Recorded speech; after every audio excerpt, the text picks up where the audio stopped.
Hello friends, subject Business Analytics and Intelligence, Unit 1, topic name Conceptual Foundation of Decision Making. Learning objective of this video is to understand the decision style and rationality of decision makers, 4 stages of Simon's decision making process, identify common strategies and approaches of decision makers. In last video, we have discussed structured, semi-structured and unstructured decision, and we covered how DSS can support manager as they cope up with the decision. For DSS to be successful, it must fit with decision situation as well as manager's decision start. In this video, we are going to discuss the decision making styles, the process we all go through when the making decisions, and the strategies and approaches manager typically use. Each of us has our own preferred decision making style. Decision making styles: perceptive and versus receptive.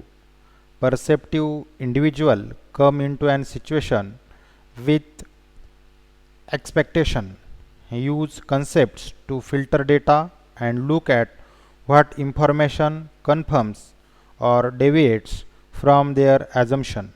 But receptive thinkers suspend judgment, respond to stimuli, and directly examine every piece of information that is made available. In heuristic style, decision makers relies on inquiry. They follow rules and procedures and value hands on experience. Others have more analytical approach and use quantitative techniques for reasoning. Some may have more autocratic decision making style, while others take a more consolidative and democratic approach to a decision making. The reality is that most decisions in an organization are negotiated and made in group settings. This adds complexity. Group decision making styles. You see, your objective may not be the same as others' objective, and your decision making style may be different than them. And groups can be blended by groupthink, where people choose a proposal that will perhaps cause less conflict, even if that proposal is ultimately wrong. And group can suffer from information overload, where big picture objectives are lost in trivial details. Common approaches that decision makers may use. Let me give you one more example. All of us have what is called as a left brain or right brain side of decision making. Personally, I have left brain preference. That means I prefer to decompose problem and solve a problem sequentially using logic and data. That is opposite to the right brain approach, which prizes intuition, considers the whole opposed to its part and place, more important on feelings than facts. But in order to be a successful, I have worked to recognize my dominant side and then adopt the opposite right brain approach when circumstances require. And this is called an accommodating or integrated approach to a decision making. So when all relevant variable can be controlled or predicted, measured and quantified.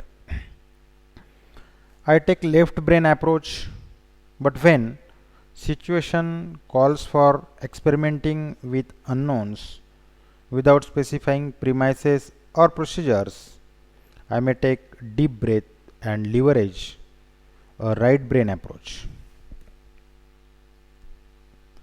Now, let's see the decision making process defined by Simon's four stages.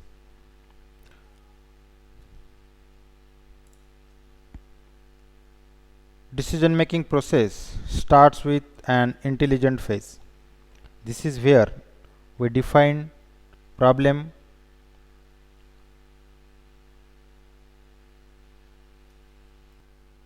problem that needs addressing and also identify who has the authority of taking the responsibility for solving that problem. In the next phase, that is the design phase, in that phase the decision makers typically creates the model to solve the problem defined in phase 1, that is intelligent phase. For example, to decide the part of new product, decision maker will need to identify key variables and constraint and use linear programming or an optimization model to figure out how much does production cost, what is market for the product, what is the potential income margin. In the design phase, however, decision makers typically develop and analyze the potential course of actions, but they don't act and evaluate. That comes in the next phase, phase 3, that is the choice phase. In choice phase, the decision makers typically select a proposed course of action, and that may involve finding the most optimum solution and best possible outcome, or searching for satisfactory solution that will get the job done. For selecting the best possible solution with the highest payoff or utility value, a decision maker may have to consider the cost and benefits of all alternatives. But if the goal is reaching a satisfactory outcome, the decision maker doesn't ask what is the best, but rather what is the possible given at a set of constraint. This step by step incremental approach focuses on minimum requirement. Ask over and over, is this good enough? Confirming the goal and make a decision. That is the choice phase. Next is the implementation. Implementation involves the application of new process to solve the problem. There may always be issue that come up. That is why this phase requires the project management skill, change management skill, and the ability to capture new data along the way, which may also require a new course of intelligence, design choice, and implementation. We briefly here in the Simon's model of decision making, we covered the phases that the decision makers go through. Let's discuss what the strategies people use during the process. We have already covered the important one, and that is to confirm the goal. Are we searching for optimized solution or satisfactory one?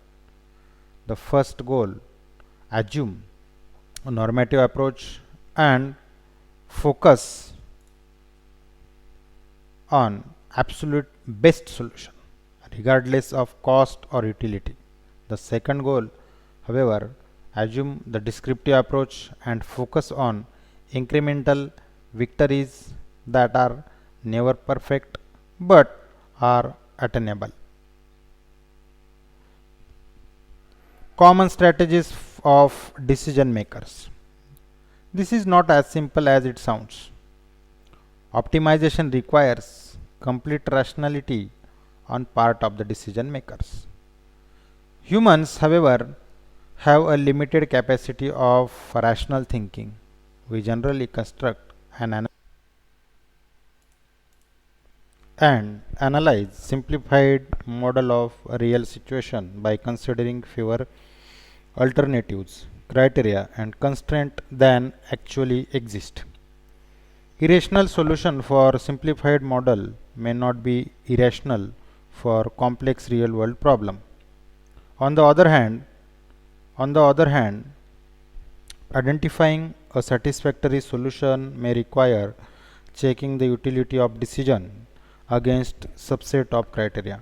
But there is no guarantee a best possible solution for that set of criteria will be globally optimal. For example, it may be cheaper to produce a particular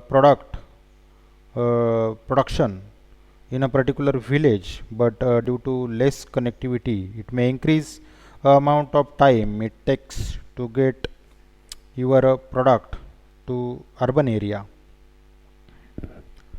The second strategy is to prioritize the top criteria or aspect of decision and then eliminate a possible solution that fails to sufficiently address it. This is in contrast to a more incremental approach which requires modeling to one's possible solution after the next. Eliminating by aspects allows the decision makers to concentrate on what they perceive to be the most important factors at play. Mixed scanning hardware Phillips elimination by asterisk on his heap. Instead of identifying the most important factor, decision maker identifies crippling objections that makes proposed approach unattainable. Then, through collecting, processing, evaluating and weighting information, a manager can reject those with crippling objection until one alternative remains.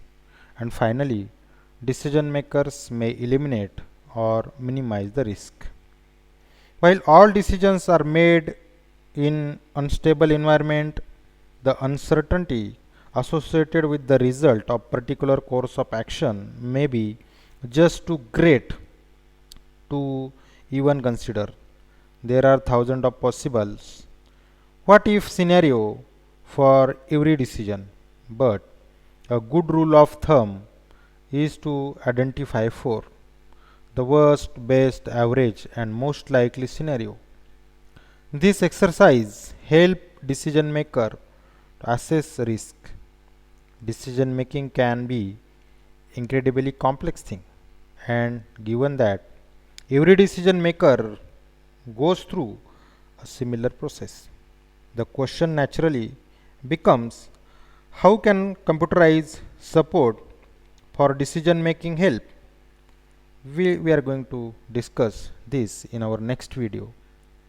These are some references which are used to prepare this video. Thank you.